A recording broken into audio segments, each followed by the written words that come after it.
Hare Krishna to all the devotees. Would like to welcome all of you for the morning Srimad Bhagavatam class. So let's start today's class with the Mangalacharya. Nama Om Vishnu Padaya Krishna Prishthaya Bhutale Srimate Bhakti Vedanta Swaminiti Namine Namaste Saraswate Deve Gauravani Pracharine Nirvisesha Shunyavadi Paschatya Deshatarine नाम श्रेष्ठं मनुमपि सचीपुत्रम् अत्र स्वरूपं रूपं तस्याग्रजं मुरुपुरीं माथुरीं गोष्ठवातीं राधाकुण्डं गिरिवरमहो राधिका माधवाशां प्राप्तो यस्य पतितकृपया श्रीगुरुं तं नतोऽस्मि कृष्णादन्यमजानतक्षणमपि स्वप्नेऽपि विश्वेश्वरे तस्मिन् भक्तिमहैतुकीं विदधतो हृत्कायवाग्भिः सदा श्रीलान् सद्गुणपुञ्जकेलिनिलयान् प्रेमावतारानहं वन्दे भागवतानि मानवलभं मूर्नानि प्रत्यक्षितौ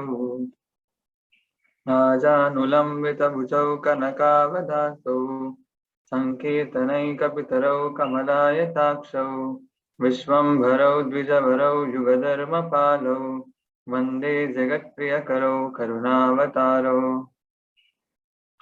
जयतां सुरतौ पङ्गोर्मम मन्दमतेर्गति मत्सर्वस्य पदाम्बोजौ राधामदनमोहनौ नीलाचलनिवासाय नित्याय परमात्मने बलभद्र सुभद्राभ्यां जगन्नाथाय ते नमः.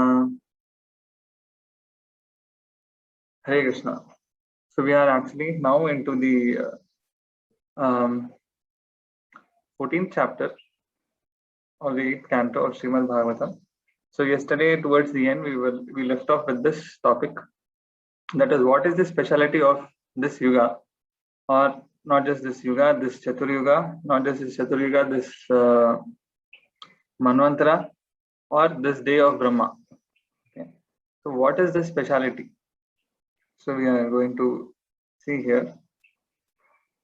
So actually, in the day of Brahma, one and only one time does actually Swayam Bhagavan Sri Krishna performs his Leela on this earth. One and only once in the day of Brahma. And we are very fortunate that happens to be in the Dwapara Yuga, which is just before this Kali Yuga, in which we are there right now. So, okay, what does it mean by Krishna coming and performing his Leela? He must be doing in every Dwapara Yuga also, right? So, what is the speciality? The speciality is that Krishna who is actually coming and performing his Leela is actually Swayam Bhagavan Sri Krishna. Okay, so normally when we talk about all the Dashavatars, in the Dashavatars is also mentioned about Krishna. Krishna is also mentioned towards the end. But usually all these avatars are taken by the Kshirodakshaya Vishnu. So that is a Vishnu who is actually present in this material world, who is approachable by the demigods. So whenever you hear in the Bhagavatam that there are problems, demigods are having some problems, they along with Brahma, headed by Brahma, so they approach the Kshirodaka ocean, that's milk ocean, and they offer the prayers to the Lord. They give their request to the Lord to help them, and the Lord also answers to them. Yeah, he talks to the demigods. Yeah, he appears in front of them sometimes, right? So that is Kshirodakashaya Vishnu, right? The Vishnu who is actually lying in the milk ocean, Kshirodakashaya Vishnu. So normally it is he who actually takes all the avatars, right? Take it to be Matsya avatar, Kurma avatar, whoever, even Krishna, Rama, avatars. It is he who actually incarnates according to the yuga or the time and requirement, etc. But What is the difference between that Vishnu and Swayam Bhagavan Sri Krishna? That is the question. That is the discussion here. So the actual Bhagavan Sri Krishna, who is actually eternal, performing his leelas in Goloka Vrindavan, is actually Swayam Bhagavan Sri Krishna. And who is this Swayam Bhagavan? Yes. So we hear in the Brahma Samhita, Govindam Adi Purusham Tamaham Bhajami. So Brahma is talking over there about Govinda, Adi Purusha. Adi Purusha means the first Purusha, from whom all other Purushas are coming. So all Vishnus are all Purusha avatars. Okay, avatars of the actual Purusha, who is actually Lord Krishna. But he is the Adi Purusha. So some other time in the future in Bhagavad we can discuss this, how from Krishna actually comes Balram, right? And from Balram comes, the Chaturvyuha, the Sankarsana, there is another Chaturvyuha. From them actually comes, from that Sankarsana comes Mahavishnu. Okay, so Mahavishnu is not immediate expansion of Krishna also, he's actually expansion of the expansion of Krishna. Right? And from that Mahavishnu comes all these universes, and from in each universe there is a Garbhodaksha Vishnu who is actually lying down in the bottom of the universe. And from again then comes Kshirodaksha Vishnu, who is on the top, who is above the Satyaloka and all, who is approachable by the demigods. So all these Purusha avatars are actually coming from the Swayam Bhagavan Adi Purusha Sri Krishna. Okay, so Adi Purusha Sri Krishna is fine. Then what else is the difference? He is actually Akhila Rasamrita Murti, Shyam Sundar Krishna. So this actually line is there in the Bhakti Rasamrita Sindhu. So where it says, the starting says, Krishna is actually Akhila Rasamrita Murti and he is Shyam Sundar Sri Krishna. Okay. So what is this Akhila Rasamrita Murti? So actually there are 5 primary rasas. There are many rasas, there are 7 secondary rasas and all, but there are 5 primary rasas. So they are, so what is a rasa first? So rasa is actually a mellow, and it's a relationship with the Lord. So when we actually go back to the spiritual world, we are actually establishing a relationship with Krishna. Yes.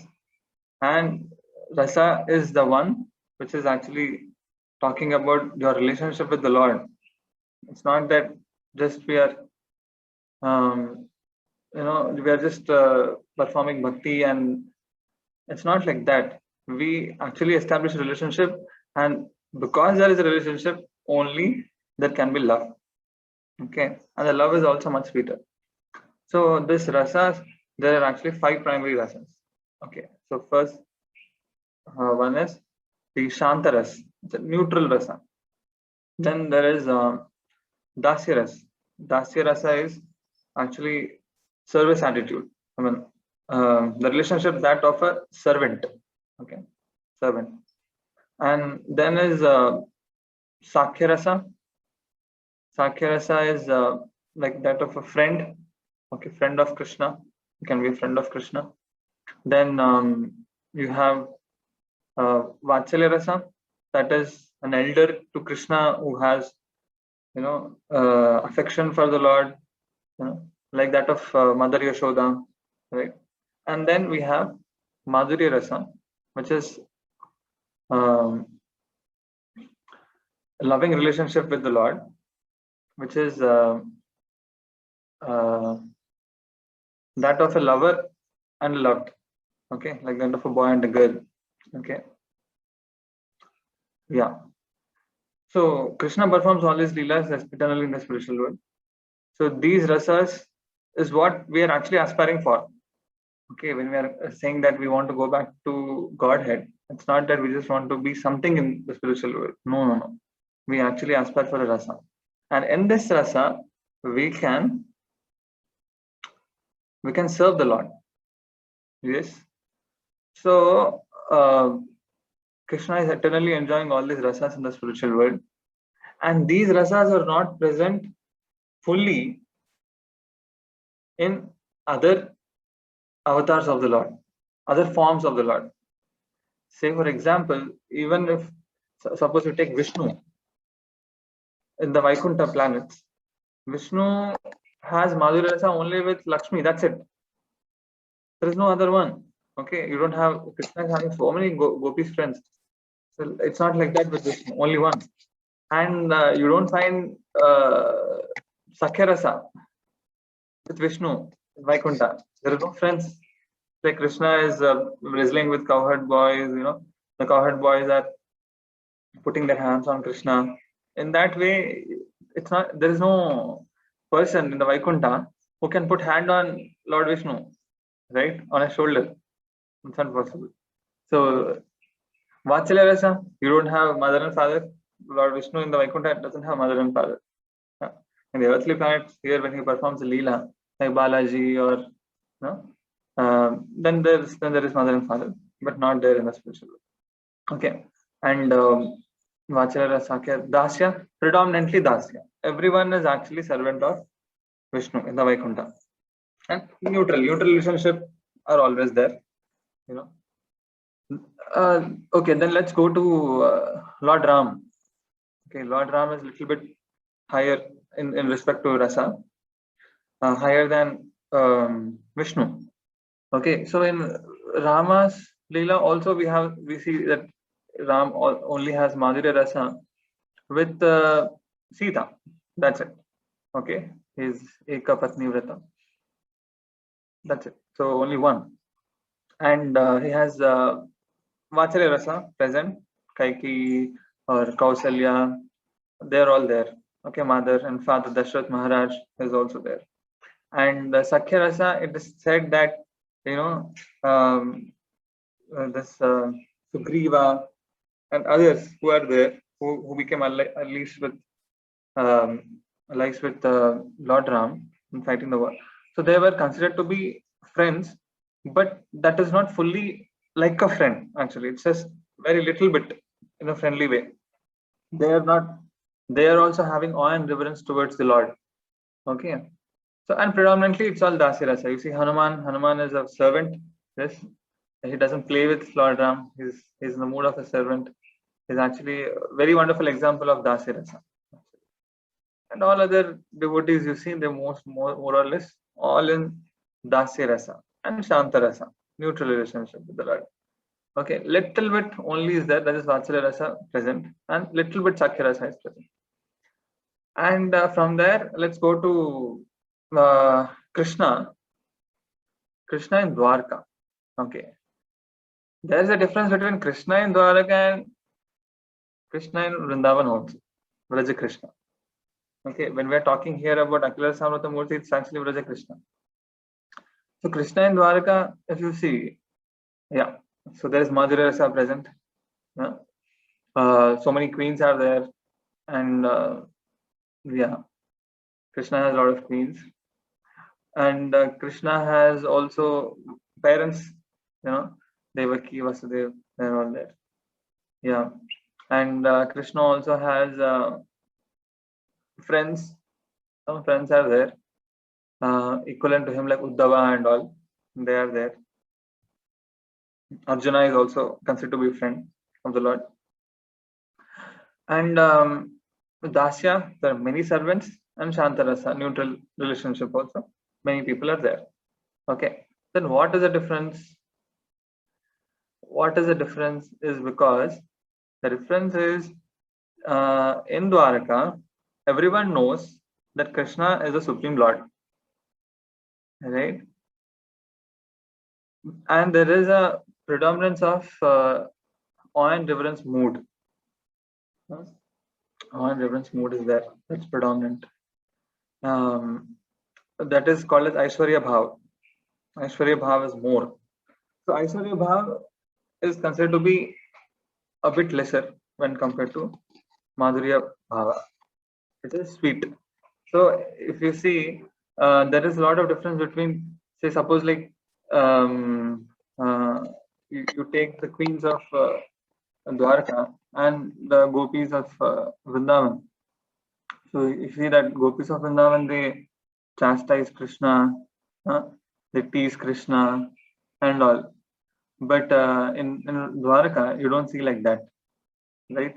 In Dwarka, they have predominantly awe and reverence. Krishna is great. Krishna is the Supreme Lord. Even Brahma comes and visits him, right? Like that. So they have an awe and reverence, respect, more of respect, awe and reverence is there, which minimizes the sweetness in the relationship. Then, if even if you take examples of Sakya Rasa or Vacha Rasa, that of in Dwaraka and in Vrindavan. In Vrindavan, you'll see Mother Yashoda is she's trying to bind Krishna. She's also scolding Krishna, and it is more sweet. Mother Yashoda is chastising Krishna. Krishna, why are you stealing butter? Yeah, like that. And why are you distributing the butter to the monkeys? All those things are there, but these things are you don't see like that Krishna doing in the Dwarka. He's well behaved, right? But the sweetness aspect is little bit lesser when compared to the Vraja Krishna. So that is why the Golok Vrindavan is the topmost planet, even in the Vaikuntha planets. It is the topmost planet because the topmost relationships exist there, and the topmost devotees are all existing there. And the Krishna in Vraja is the topmost because he is Akhila Rasamrita Murti, Shyam Sundar Krishna, and that is why. And we are very fortunate because the same Krishna has appeared in the Dwapar Yuga just 5,000 years back, and we are fortunate to be in this Kali Yuga because we are getting to hear all these pastimes from Shukadeva Goswami. Actually, it's not that every yuga these pastimes happen. So if these pastimes don't happen, there is no chance to actually hear those pastimes, or they are in a very minimal form. But we are very, very fortunate, and again another fortune that we have is that in this Kali Yuga, Lord Chaitanya has also appeared. And who is this Lord Chaitanya? He is also coming from the Golok Vrindavan. Okay, yeah, it is in every Kali Yuga the golden avatar appears, but it is not Lord Chaitanya. In every Kali Yuga, the golden avatar who comes and who distributes Sankirtan movement, right? So he is actually addressed as Gaura Narayana, according to the Acharyas. In other Kali Yugas, he is actually Gaura Narayana. He is not Lord Chaitanya, who is Radha and Krishna combined together, coming. Right? He is not that. But in this Kali Yuga, we are fortunate because this Lord Chaitanya is nothing but the same Radha and Krishna of the Golok Vrindavan who is coming here and is distributing all these rasas to us. So in that way, we are actually very, very fortunate because to have been connected to Lord Chaitanya and all the Acharyas who are also coming from Golok Vrindavan. All the Acharyas who are there right now, if you see Bhaktisiddhanta Saraswati Thakur or our Prabhupada, Srila Prabhupada, or Bhaktivinoda Thakur or Goswamis, they're all actually Manjaris who are assistants of Radharani and the gopis, principal gopis in the spiritual world, coming here to distribute love of Godhead. We are very, very fortunate to have been having such a connection, because unless you have such a connection, you won't be able to achieve that destination. Right? In other yugas, people are not that fortunate as we are, because we can go to that, we can achieve that kind of relationships with the Lord in Golok Vrindavan if you practice bhakti properly and accept this process. Yeah. So in that way, we are actually very, very fortunate. So this is a little bit addition to the main flow. Now let's go back to the Bhagavatam. Yeah, if we have time. Yeah. So yeah, let's go to the Bhagavatam section 8.14. Sri Raja Uvacha Manvantareshu Bhagavan Yata Manvadayas Tvime Yasmin Karmani Yena Niyuktastad Vadasvame. Maharaj Parikshit inquired, O most opulent Shukadeva Goswami, please explain to me how Manu and the others in each Manvantara are engaged in their respective duties and by whose order they are so engaged. So he's asking how the Manus are engaged. So previously in the last chapter, all the description of the 14 Manus and the respective demigods, who will be the demigods, who will be the Indra, who will be the seven sages, that is all described. Now Parikshit Maharaj is asking how the Manus in each Manvantara are engaged and what do they do. That is what he is asking. Shukadeva Goswami said, Sri Rishir Uvacha Manavo Manuputrascha Munayascha Mahipate Indra Suraganashchaiva Sarve Purushashasana. The Manus, the sons of Manu, the great sages, the Indras, and all the demigods, O king, are appointed by the Supreme Personality of Godhead in his various incarnations, such as Yajna. So the Lord only actually appoints all these great personalities. Yagnadayo ya Katita Paurushas Tanavo Nripa Manvadayo Jagad Yatram Nayanti Avi Prachodita. O king, I have already described to you various incarnations of the Lord, such as Yagna. The Manus and others are chosen by these incarnations under whose direction they conduct the universal affairs. So, Manus are all directly appointed by the Supreme Lord.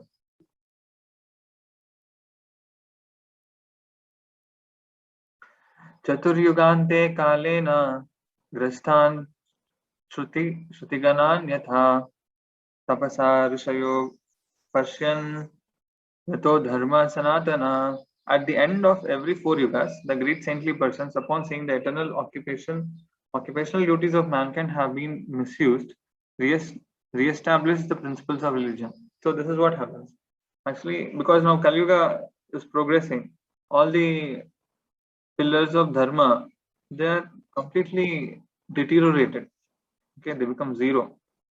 There's practically no religion, and all the varnashrama dharmas are also becoming zero. Even now, we see practically there is no much varnashrama dharma being practiced properly, right? And the principles of religion all become destroyed by the power of time. So after the Chaturyuga, again another Chaturyuga starts. That is the Satyuga. So in that time, there is a Sandhya time actually. Again, everything goes back to the Satyuga. Again, then it goes on. So so at the end of one Chaturyuga becomes the beginning of another Chaturyuga. So at that time, all the great sages they come together and they re-establish all the shastras. They re-establish all the occupational duties of mankind. Tato dharmam chatuspadam manavo harinodita yukta sancharayanti adha swe kale mahim ripa. Thereafter, O king, the Manus, being fully engaged according to the instructions of the Supreme Personality of Godhead, directly re-establish the principles of occupational duty in its full 4 parts. So these four parts is actually being talked about. What is being talked here is about the Varnashrama Dharma. Okay, so Varnashrama Dharma, let me tell you a little bit briefly. So in Varnashrama Dharma, there are 2 things, Varnas and Ashramas. So Varnas is according to the nature of the person. Varnas, the duties according to the nature of the person. So a person, so there are 4 Varnas. Okay, the Brahmana, Kshatriya, Vaishya, and Shudra. Okay, the person might be born in a Brahmana family, he is raised as a Brahmana. So that is his nature. Okay, according to his modes. So it said that Brahmanas are predominantly in the mode of goodness. Kshatriyas are in mode of passion. Vaishyas are in mode of passion and ignorance together. And Shudras are in the mode of ignorance. Okay, Tamaguna, Rajoguna, Sattva-guna. From Bhagavad Gita, if you all know. So these are the Varnas. Then the Ashramas. Ashramas is that is divided. That is also 4 categories. That is what you choose, and also according to your age, etc. So basically, they are like this: the brahmachari ashram, grihastha ashram, vanaprastha ashram, sannyasa ashram. So people, according to their age, according to where they are, what lifestyle they choose, how to live this mental world, they're categorized into these varnas and ashramas. So a person like 0 to 25 years, it is said to be, one has to be brahmachari. So this is mainly for men, okay? Because previously only men were sent to the gurukuls, women were not sent. So he's with the guru, serving the guru as a brahmachari, yeah. And after 25 years, he can choose to be Naishtika brahmachari, that is lifelong brahmachari, or he can get married, that is grihastha. He enters into the grihastha ashrama, okay, and where he gets married, he has children, he performs occupational duties, depends on his varna. If he's a brahmana, he performs brahmana like occupational duties, or a kshatriya, vaishya, shudra. If he's a vaishya, he performs business, like that. And of course, shudras were not sent to the gurukul previously, okay. And then after the grihastha, so that is said to be like 25 to 50 years of age. And then after that, he retires, and he becomes more spiritual, and he wants to more focus on his spiritual life. So he will still stay with his wife, and both the wife and husband, they go to holy places, take association of great souls, like that. So like that, it is said to be like 50 to 75 years of age roughly. A person can be doing like this, and then after 75 years, he can enter to sannyas ashram, where he absolutely doesn't have any association with women. He completely dedicates his life in preaching the glories of the Lord, dedicating his life completely in the service of the Lord, like that. In that way, he prepares for death, right? So this is how the typical varnashrama system is, right? And if a person becomes a Naishtika brahmachari after 25 years of age, he can take sannyas at any time, right? Like that. So these are all differently. Of course, we can't follow everything strictly right now, and they're not existing right now also. So these things actually get deteriorated. People don't follow their duties, occupational duties, with respect to their varnas or the ashramas. They get deteriorated. There's Varna Shankara and so many other things. There are no people established properly in their varnas. So in that way, towards the end of Kali Yuga, all the occupational duties are destroyed. Then again, these are all established by the Manus for the next Chaturyuga properly.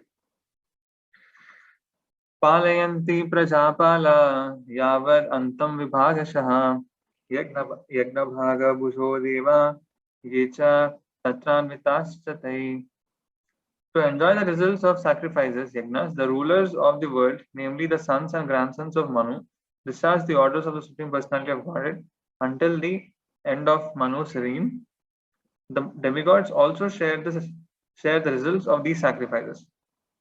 Yeah, so that's why actually what happens is when you do sacrifices, perform the sacrifices, the yagna is actually meant for the yagna purusha, that is Lord Vishnu, right?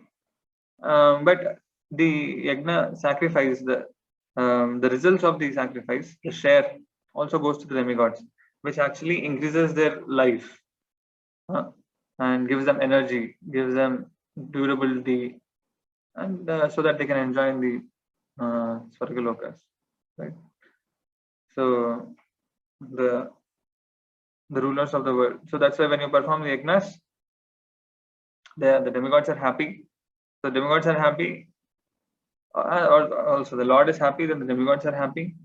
Then what happens?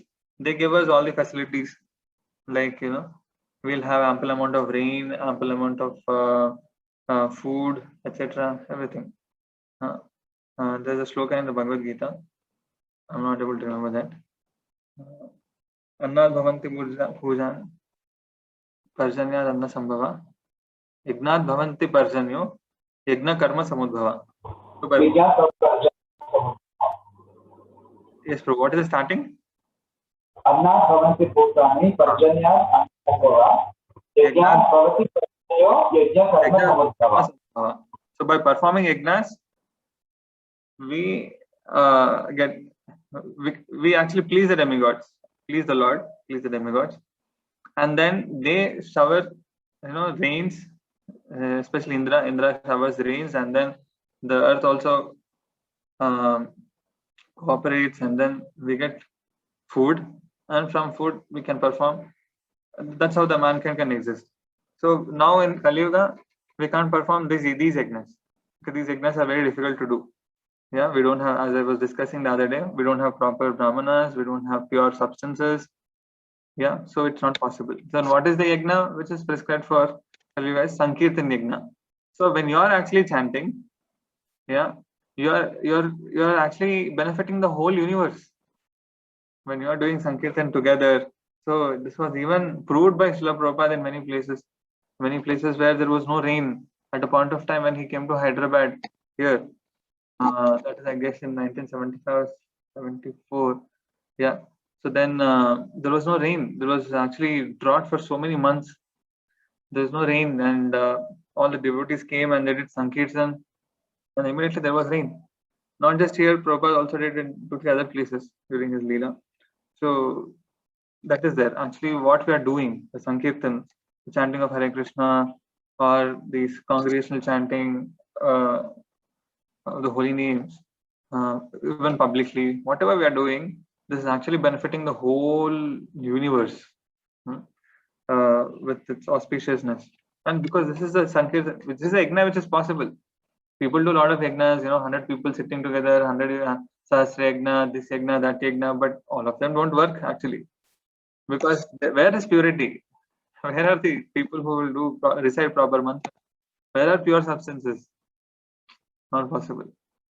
Yeah, only Sankirtan Yajna, which is there. There's congregational chanting of the holy names that attracts the mercy of the Lord, and it bestows auspiciousness on this whole planet.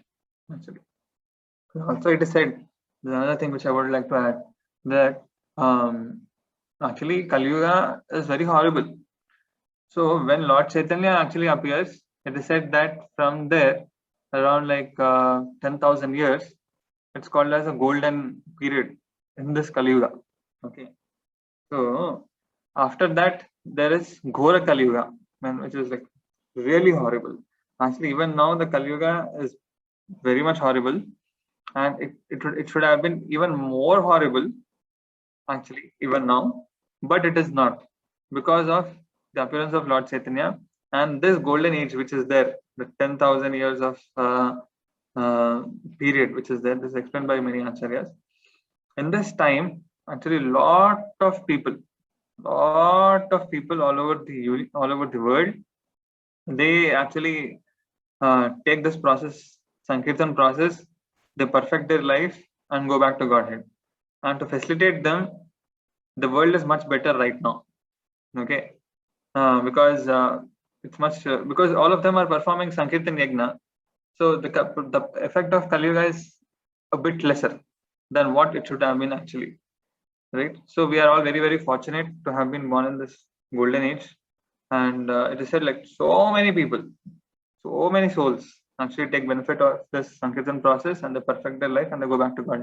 It is said even the demigods, actually, even the demigods take birth in this Kali Yuga, in this golden age, right? And they practice this Sankirtan process so that they can go back to Godhead, because actually because they're intelligent, and just little bit 100 years you stay here in material world and on this earth, you take advantage of the Sankirtan Yajna and you can go back to God. It is also said that many demigods, they actually come and assist Lord Chaitanya in his Sankirtan movement, in preaching his Sankirtan movement. So that's why we have we have very, very great souls also in our movement in ISKCON, who are very powerfully propagating the Sankirtan process, like that. Okay. Indro Bhagavata Dattam Trailokya Shriyam Urjitam Gunjana Pati Lokam Strim Kamam Loke Pravarshati. Indra, king of heaven, receiving benedictions from the Supreme Personality of Godhead and thus enjoying highly developed opulences, maintains the living entities all over the three worlds by pouring sufficient rain on all the planets. So rain is very, very important, because without rain, then there is no food. Sometimes scientists also, they said that what is this? Why we have to depend on God for rain? So they tried to do artificial rain. And the silver chloride, I guess, whatever, as far as I remember. Yeah. So they they pumped into the clouds and everything. And yeah, they brought rain, but that was acid rain. Okay, so we can't imitate God. Yeah, so many things are actually arranged for us so comfortably. By the grace of the Lord, we are getting so much, all facilities, nice, proper air, proper, sunlight, rain, and food. But people nowadays are very much atheistic. They can't just open their eyes and see that how much we have been graced by the Lord.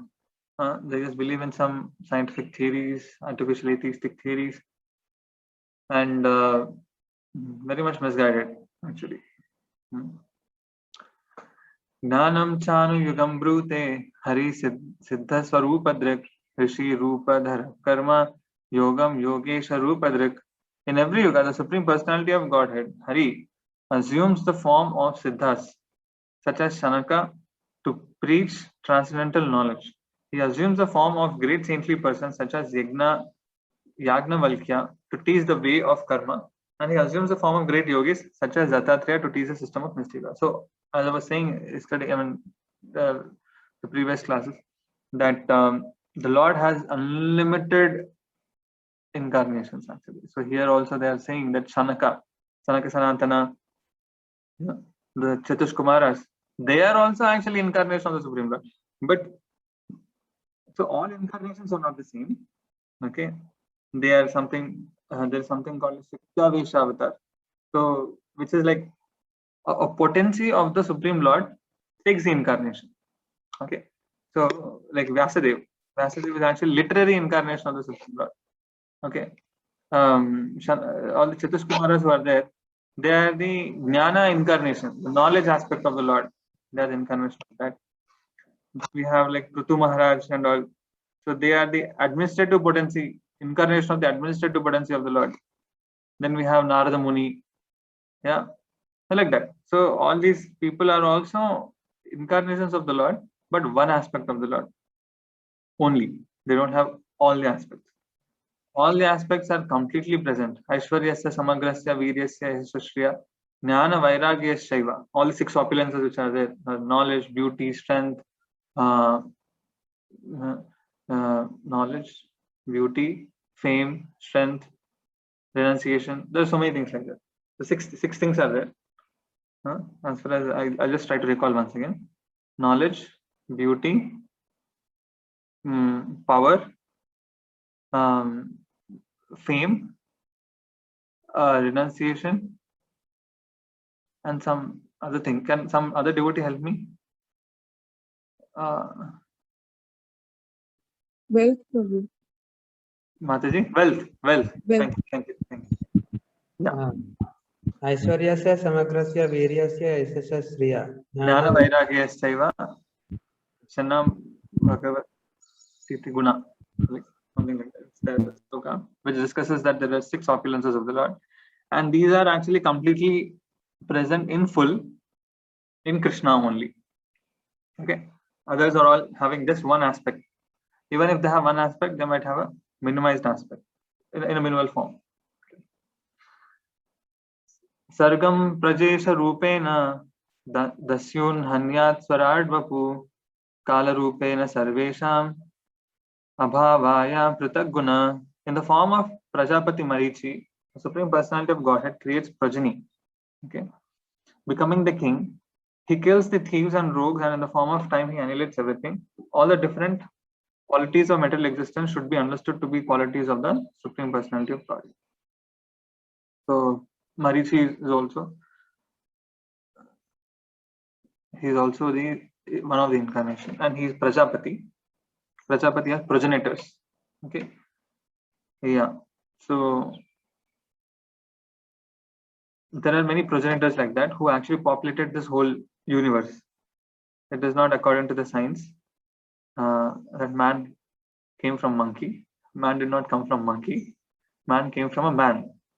That's what Prabhupada said when some scientist came and he argued with Prabhupada. Prabhupada said that they were saying that man has come from an ape, from monkey. So then Darwin has said like this. Then Prabhupada said that maybe Darwin's grandfather was monkey, not my grandfather. Sorry. Okay. So we actually came from man. Okay. All these are Prajapatis. So they populated this whole universe. And like that, the whole universe was populated. And we came from man, Manus, right? Or Prajapatis. Right?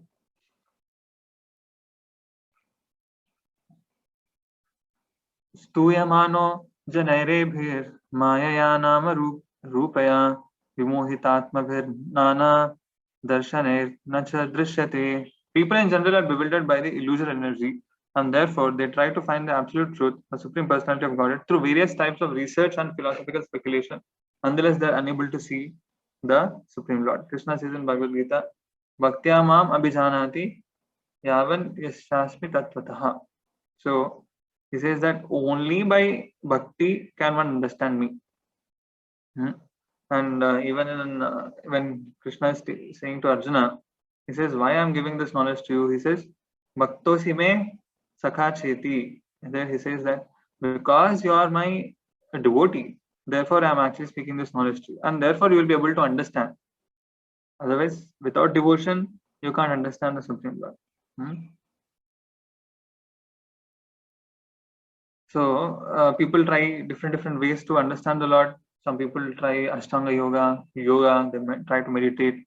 And at max, they can only realize the Brahman aspect of the Lord, the Brahma Jyoti of the Lord.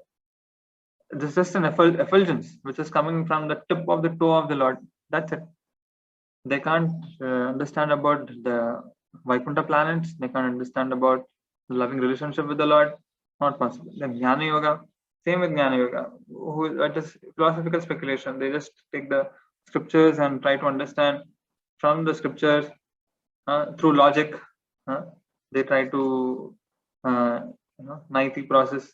They try to say this is Naiti, this is not correct, this is not what it is, this is not what it is. So they reset all the material aspects and then they say, if you remove everything material, what exists is the God. So that's how they actually go, and most of them actually tend to be Mayavadis. They even blaspheme the Supreme Lord. So this is not the way. So there is also this line in the Brahma Samhita which is Jnana avastita tadgatena manasa pashyanti yam yogina.